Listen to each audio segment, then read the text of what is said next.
Ulalele Ifly FM, taking you places. Welcome to the studio, Dr. Madaliso. Thank you so much for availing yourself. Thank you, Dineo. How are you? Sorry, my voice is so raspy. Has it been a rough night? Hey, it was a rough night. Hey, I was working night shift. Disclaimer, Dr. Madaliso let's clarify, okay? has availed. Imagine, guys, do you see the dedication, the love, the support? Hey, you see now. You see, all for you, I had to make a sacrifice. All after a Yeah. long night shift, guys. Yeah. If you are someone who works night shift, you know how deep it is during those morning hours. Yeah. So thank you so much for availing yourself today. No, it's a pleasure, Dr. Dineo. So yeah, Dr. Madaliso, guys, we actually met at an organization that we worked with together, Kiredi. It's funny, he just said to me he actually doesn't know my surname. I just found out today. I've worked with this person for like months and months on end. I just knew about her first name. So we know each other by first name because at Kiredi we were actually advised to use our first name to be more relatable to the young people. Yeah. So Dr. Madaliso Phiri is a medical doctor by profession. He comes all the way from the northwest, Mafikeng. Mm-hmm. And in his career, he's grown passionate about primary health care, which I can imagine Kiredi was what it was all about. He also loves mental health and nutrition, and he enjoys giving health education talks whenever the opportunity presents itself. And of course, this was one of those opportunities. Hey, I could not turn it down. When he's not out with patients, he enjoys hitting the gym. If you've seen his picture before, you can testify. And boxing, as well as reading. So he did community service. Doctors will relate to this in Moses Kotane Hospital, where he got the opportunity to interact with disadvantaged people. And that's where he began to appreciate the magnitude of the health issues at the primary levels level. And due to a lack of education, this is what sparked his passion to educate and empower patients as much as possible. I love that. I love that so much. There's a big gap, huge gap in the space of health education. Right. Yeah. And we really need to fill this gap. 100%. It's up to us, Yeah. this generation. Yeah. Sure, love that. Dr. Madaliso, before we get into the nitty-gritties and the medical questions, we're talking about GBV, but I just want you, for those who don't know Madaliso, tell us a little bit. I know I've just introduced you briefly. Tell us a little bit about your background and how did you get to choosing medicine? Why medicine? Okay. Okay. So, originally from Mafikeng, Bokone Bophirima, my hometown, a very small town. Do you speak Sotho? You sound like you have a Sotho-ish.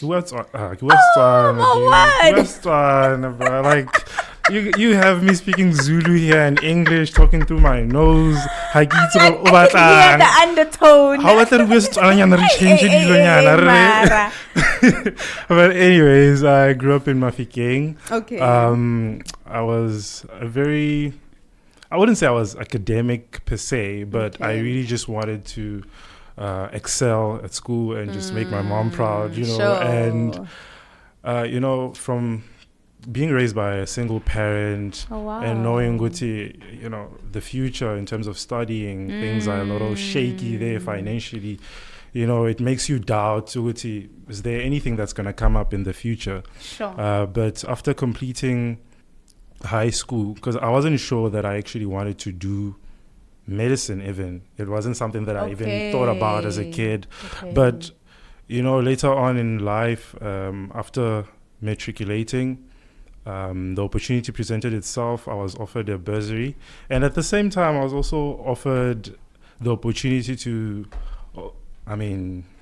enroll in the SANDF. Oh, really? Uh-huh. And you turned it down? I was like, so I sat down with my mom, right? I'm like, okay, what should I choose? She was like, well, listen, you're a really nice person, compassionate. Sure. You really care about people. Yeah. And she knows me better than anyone. And she really honed onto like the things that would make me the best, doctor. And it made sense to me. Sure. And between killing people and saving life, My bad. Wow, if you put it that way. Yeah, right. So raw. But anyways, I'm just that guy. I'm like really raw about everything. Sure. But anyways, fast forward, studied in Cuba. Okay. Yeah, and then came back. That was a whole experience.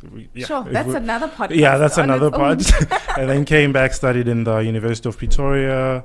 And then I did my internship in Livingston Hospital, that is in Port Elizabeth. Okay, pause. So you studied in Cuba, and then why did you have to study, or was there a little course or, degree or something that you had to do in Pretoria again? No, so when we come back from Cuba, normally we would do an extra year just to integrate it because of the medicine in Cuba and South Africa. There's a bit of a difference, so you need to familiarize yourself with the disease profile. And yeah, got you. Yeah, so that was, we did 18 months, if I recall. Yeah, and then from there, that's when I went into internship, and right, it's like being thrown into the deep end and like, okay, swim, and you don't know how to. Yeah, but it was a nice experience. Sure. And then fast forward, did my ComServe in Moses Kotane, and then after that, the what comes after ComServe, right? Life. Yeah, real life. And then I got involved with Kiredi, and I've also been working in private after Kiredi. But I will say my best experience so far has been with Kiredi. It has taught me so much. I mean, I met you, and it was a pleasure because I met people that I thought like I aligned with in terms of goals and values. Yeah. So it was also a healthy working environment. I've never felt so happy to be at work. Like, okay, I want to go to work, right? But in a nutshell, that's really about. But on a personal level, you did mention I love gymming. I really like teaching people about nutrition.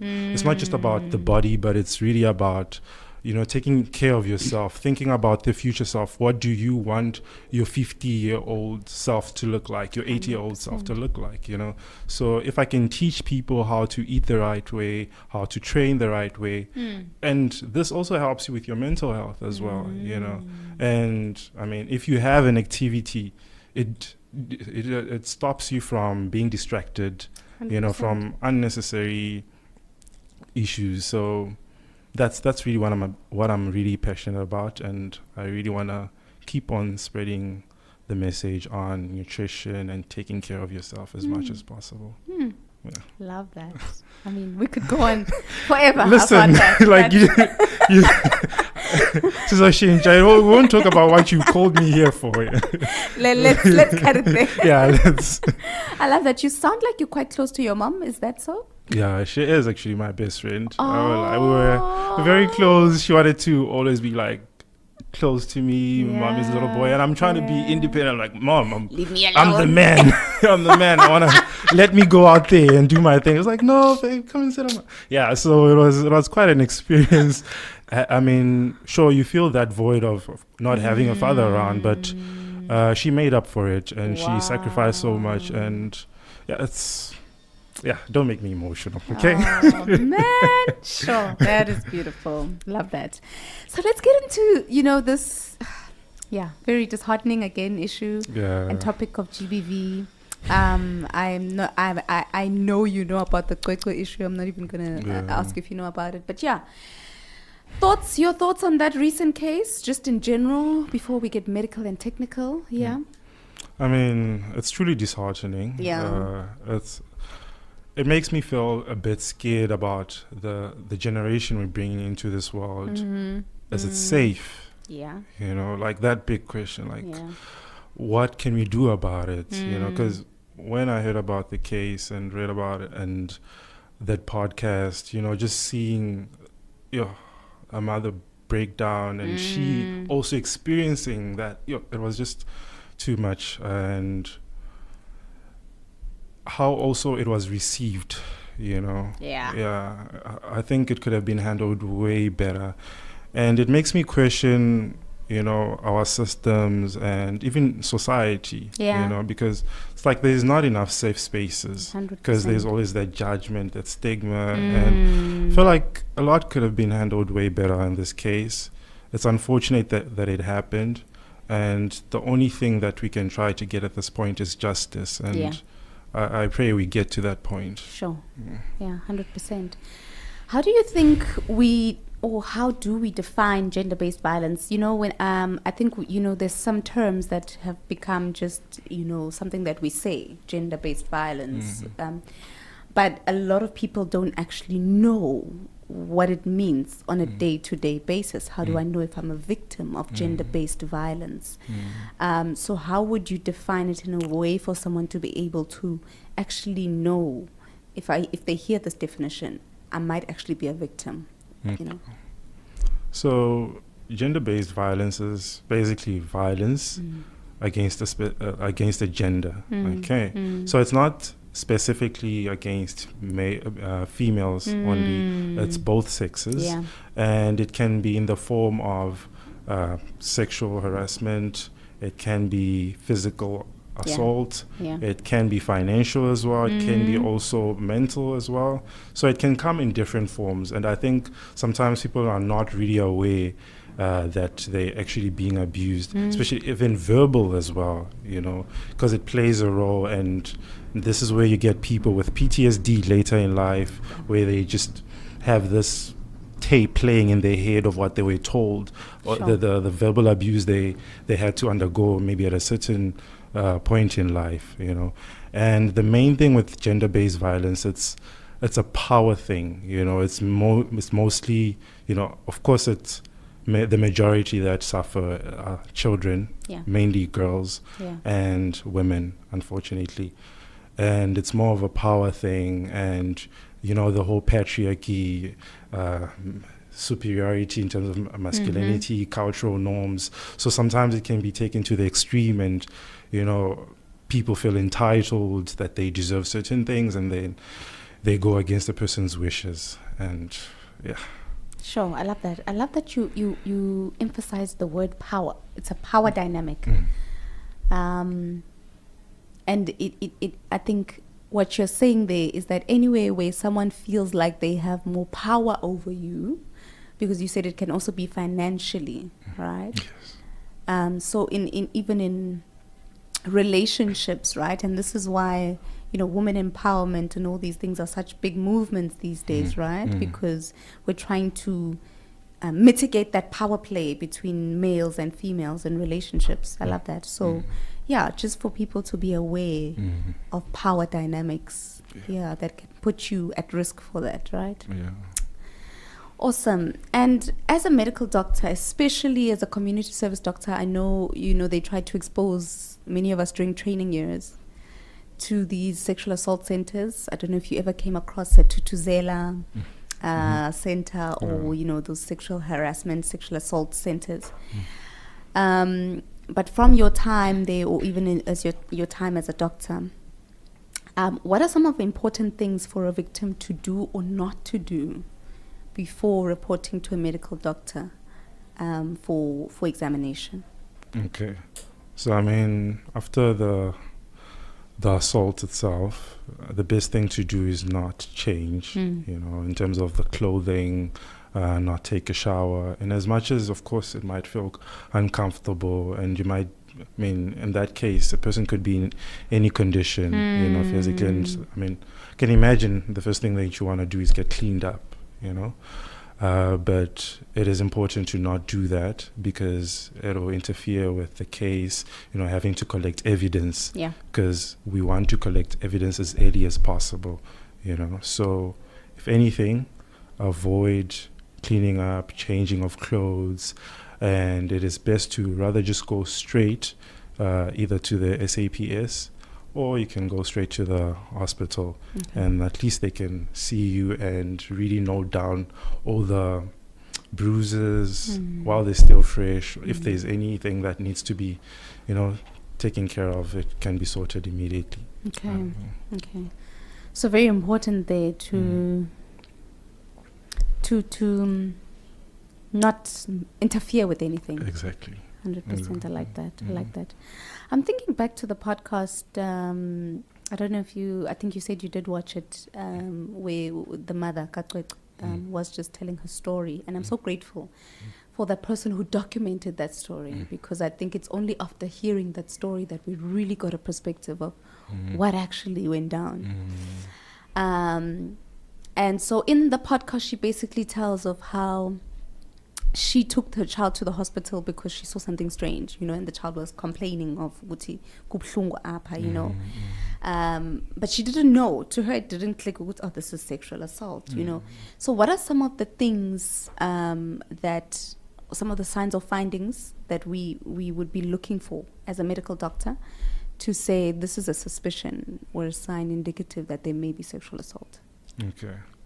So, I mean, you'd look at the overall demeanor of the child, the victim. Yeah. Right? Of course, at that time, and you also have to look at the people that brought the person in, because sometimes they actually come in with the perpetrator. So you really have to be attentive, to say, okay, there might be something going on, sure. Lan, So, and then the next step now, it's doing, of course, a physical examination. Yeah. We try to make sure we're thorough. So we're looking for any signs of assaults or bruises, any cuts, and then there's also examination of the genitalia as well, and then there'll be collection of evidence. Sure. We just want to make sure that everything, in terms of, leading up to the court case, it's collected on time. So it might be uncomfortable, especially for a victim. Imagine, you just went through this ordeal and then you have to be examined again, and it's quite invasive still, So I think it also is a reminder to doctors, Uti, as much as we see a lot of these cases, let's not be desensitized. Let's always try to provide comfort and listen and hear them out as much as possible. And also try to get as much history as well. You want to speak to the victim alone, speak to the parents separately, and try to get the dynamics, and as much, Sure, I like that. So easy for us, as doctors in a very overburdened public health system. Yeah, very easy to get desensitized. What do we call it again? Compassion fatigue. Well, that's actually a nice word. I think I like that. It sounds so. Compassion fatigue. Compassion fatigue. Yeah. Okay, cool. And in your experience, what prevents many victims from actually seeking help? Because as we know, a lot of these cases, when they come out, then we suddenly see a lot of other people saying, "Oh, but me too." What do you think is keeping people from coming out? That's actually a really good question. And what keeps people from coming out, mainly it's that fear, of being judged. Will they even believe me? You understand? And also embarrassment as well. Because, if the first thing people always do sometimes is judge, they ask, what were you doing? Victim blaming, you know.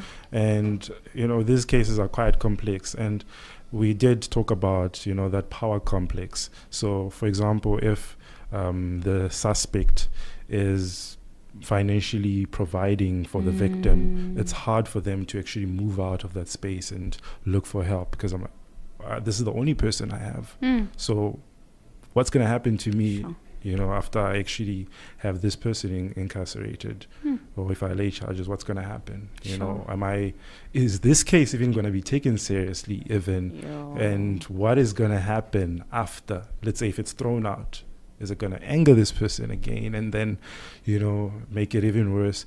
And I think there's also a thing of the victims blame themselves as well, feeling that they deserved it. And it's even worse for kids because they don't understand it. And this is why they wouldn't talk. I think even in the case, she didn't say anything. It's until she did complain, and it's unfortunate for the parents that were not aware with okay, what's going on, and it's the last thing you think of as a parent, and it only when they took the child to the doctor and you're like, oh, this is what happened, so it's really important for us to offer that safe space, so that at least even the kids, they're able to talk. Listen, this is what happened. I think it's more in our society. We really need to do better. Sure. Safe spaces. Yes. Yeah, I like that. Creating safe spaces and intentionally doing so. Hey? Yeah. How can we support these victims? I think you've just said safe spaces. How can we further, maybe in other ways, maybe even as a medical or the health system, how can we support them to further see that it's okay to break the silence? I think, especially with victims, whereby there's this power shift where they don't really understand what's going on, and they're pretty much helpless. Yeah. We really need to give them, that space. You know what? And as much as you're dependent on this person, here is a safe space. Because one thing that I've noticed, especially with the victims, let's say Mabe figure, like a casualty, right? They come in, they're already broke. I mean, they're already distraught, and they don't know what to do, and they're thinking, what's going to happen after this? Yeah. Right? And most likely they don't have a place to stay, an alternative. And I think it's up to us, society, government, to create these places whereby, okay, you went through this ordeal, let's house you for a while.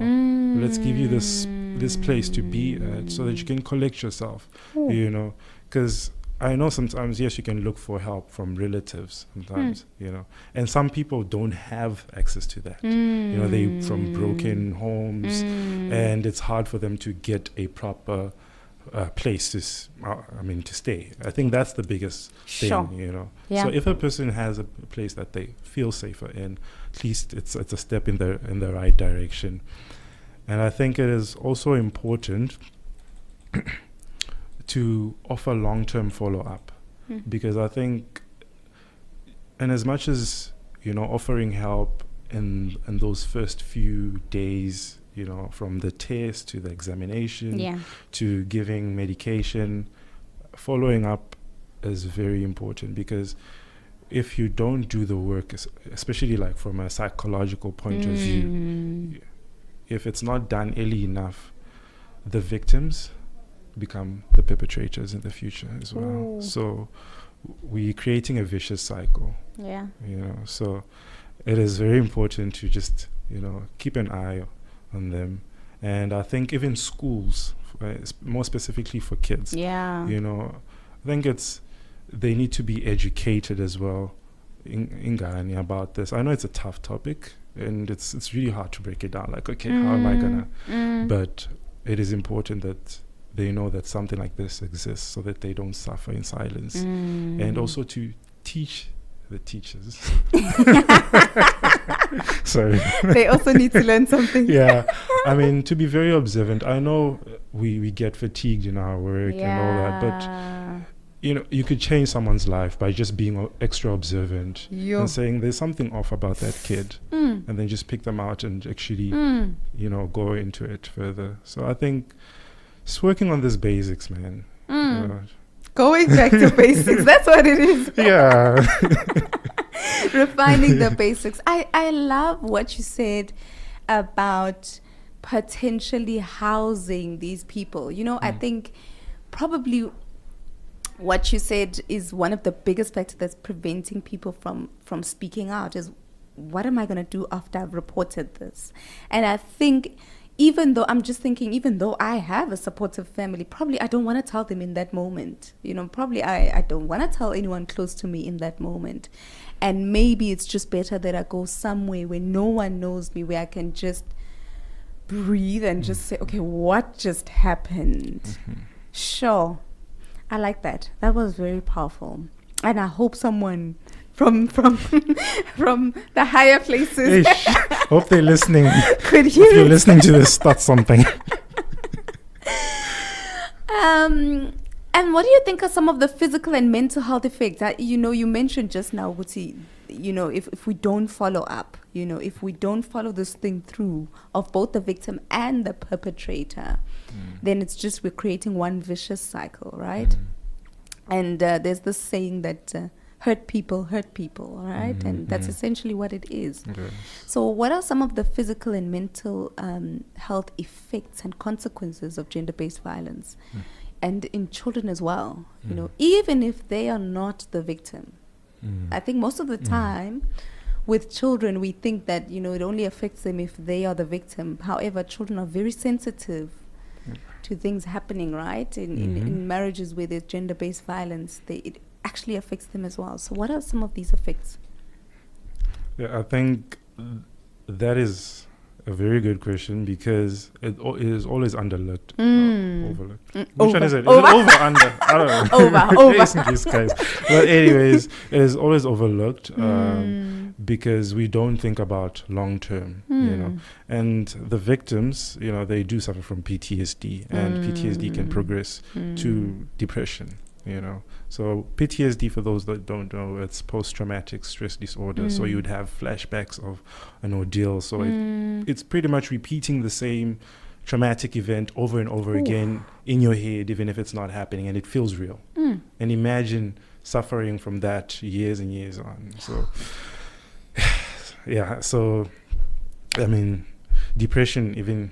It's also something that is worse because now you'd have to be on medication, and it's a long walk. Yeah. And also, as you're saying, with kids, they're very observant, and what they see, they try to 100%. Yeah, they try to do it with their friends or in the future. This is where now kids start acting out. And this happens to both the victims and the observer. There can be behavioral issues, especially in kids. Like, hey, what's going on? The child is defiant, but it's just that thing. They've seen it happening. They are, of course, inflicting violence or having behavioral issues. It's sometimes it's also a cry out for help. And we don't see it. Just like sure. Yeah, and we're not really paying attention to what could be really going on. So I think when we look at these mental issues that they could suffer long term, and really focus on them, as I was saying, rehabilitation, it helps prevent and create future, perpetrators. So, and the state of our mental health in this country, right? So, story for another day. Yeah. Sure. Yeah, it's a lot to take in, and like you're saying, it's just a lot to unpack. It's deeper than just what we say. It's broader than what we can talk about. And unfortunately, often when we see a case of a child, who's got defiant disorder or being a bully, or it's just we see that one episode, but we don't see everything behind that, right? Yeah. Anyway, it's a lot, but thank you so much for breaking that down and for bringing to light, all of the layers and the very complicated topic. This one, gender-based violence, and one that I think we need to spend a lot more than 16 days of activism unpacking. Yeah. No, no, definitely, it needs more attention, more than it's getting, and I think we should also. Also, I forgot to mention, even suicide. It's a big deal, especially we see it a lot in men, of course. When you look at the victims, especially young boys, right? They grow up and then try to repeat the same thing, unfortunately. Or if they've been through the same thing, they end up now having, these confused feelings, not understanding their own sexuality, which can lead to them now committing suicide, feeling unworthy, and it's just downhill from there. Yeah. So it is really important that we pay attention. We say, okay, what is really going on in our society? You know, I know that poverty can really get in the way of a lot of things. Yeah, and pretty much it's the foundation of many of these things. Yeah. On a lighter note, Dr. Madaliso, you are in the fitness and health space as well. You did mention you love educating about nutrition. It's slowly going into the winter, the colder days. They say summer bodies are made in winter. I'm yet to see that, but okay. Okay. So what are some of the ways, some fitness and health tips as we go into the colder days, the winter days? Can you advise us? Okay. Where can I start on this? I mean, I think it's the mindset. Okay. You know, let's start with the mindset. I mean, Love if that. you feel already program yourself to say, go to no banda, it's cold, I'm not gonna go to the gym. Already you've sabotaged yourself. I You like understand? that. And thinking, I'll only get back when winter is over. Yeah. And Yeah. we know when winter is over, it's not much time. I mean, you cannot create your summer body like in 2 months. Yeah. No, they try to do it in summer and fail in summer. I'm sorry, but that's what happens. You know, you set yourself up for failure with the mindset.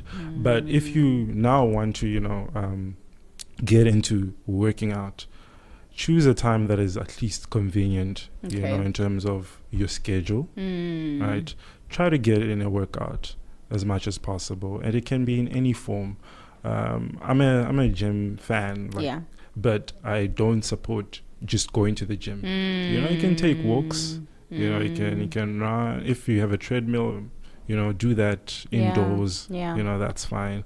And I know in winter it's hard to start. You know, but once you get warmed up, you feel much better. You know, and nutrition as well. I know during winter we want to have all these hearty meals. You know, we want to have stew, pap, and all that. But you really need to at least adjust your meals. You know how you cook them. You can still have your stew. You know, but you can do your research at least and find ways you can make your meals a little bit healthy. You know, the healthy soups you can make. And I mean, it's a time to drink tea as much as possible, and actually tea can help you lose some weight. So like your green teas, your ginger and lemon tea, that would also help boost. And the nice part is, especially if you're drinking like your ginger, lemon tea and your cinnamon, that helps prevent flu as well. So it's like, killing two birds with one exactly stone. Right. So you want to, at least the beverages that you're drinking, let them at least be on the healthier side. And then the food, you want to at least make adjustments. You will put on some weight in winter anyways, but just don't put on as much that to a point whereby when it's time for you to drop it, then starting from zero. But my overall advice is that don't do seasonal gymming. Don't do that. Just get to a point where you want the weight that you're happy with, and then maintain. Then there won't be this thing of summer bodies and 100%. I mean, just all year round looking like, you can go to the beach at any time. Exactly. So this is why I try to promote nutrition. If you can take care of yourself 365 a year, then you're good. And it won't be perfect. It's not to say take all the boxes. Just do, at least 70%. Get your workout in, try to eat right, drink more water, less alcohol. But that's pretty much it. I think that I can think of at this point, just generally. But just try to take care of yourself, and your body will always give back to you, and you'll feel amazing. And think about your future self as well. That's always think about your future self. I don't want to be this 60-year-old and my bones are like 100. I really want to be active even at a later stage in life. So I'm really going for that. I'm gonna have like a proper midlife crisis. I'm waiting for it. Like I'm gonna have a proper midlife crisis next year. Like, so this is why I just want to be so active. Yeah, sure. Thank you so much for that. I love that. I love that you said it's about looking after yourself 365. You know, there's no days off, but it doesn't mean that every day is to be perfect, and there are rest days as well. But it's about doing it as daily habits, not as a seasonal thing. Love that. Exactly. Love that so much. Dr. Madaliso, where can we stalk you? Where can we find you? Where can we come for some services? Okay. I'm trying to remember my handle right now because I don't use it that much. Okay. Tell us where we can find you, where we will really find you. Okay. Well, in terms of Instagram, you can find me at Phiri _ Okay. Yeah. And then in terms of my website, you can find me at highrecharge.online. Just highrecharge.online. Okay. Okay. And on that platform, you'll get to see what we do in terms of nutrition, personal training, and customized meal plans. Sure. And also just offering our clients long-term health plans, you know, solutions that don't only focus on, you know, the body that you want, but how can you maintain that longevity, really. Yeah. So, yeah. Awesome. Thank you so much, Dr. Madaliso. Thank you, Dr. D. It was a pleasure having you in studio and having a chat with you. I hope it won't be the last one. Definitely not. Wish you all the best with everything that you are doing, everything that you are embarking on. And here's to going places. 100%. Awesome. Thank you, Dr. D. It actually went by quicker than I thought. Right? I'm like, are we done? Like, come on, man. I'm just getting warmed up now. You were just getting into it. Yeah, but okay, it's fine. I'm cautious. I'll leave. It's okay. It's okay. Yeah. But thank you for having me. And I really hope people really listened and, you know, took away something from this talk. Sure. You know, and yeah, I'm looking forward to having another talk one day, and let's keep looking out for each other. Sure. You know, let's pay attention. Yeah. Let's really open up our eyes and see and not turn a blind eye to these atrocities that are just happening around us. Sure. Awesome. Thank you so much. Thank you. Ciao, ciao. Ulalele Ifly FM, taking youth places.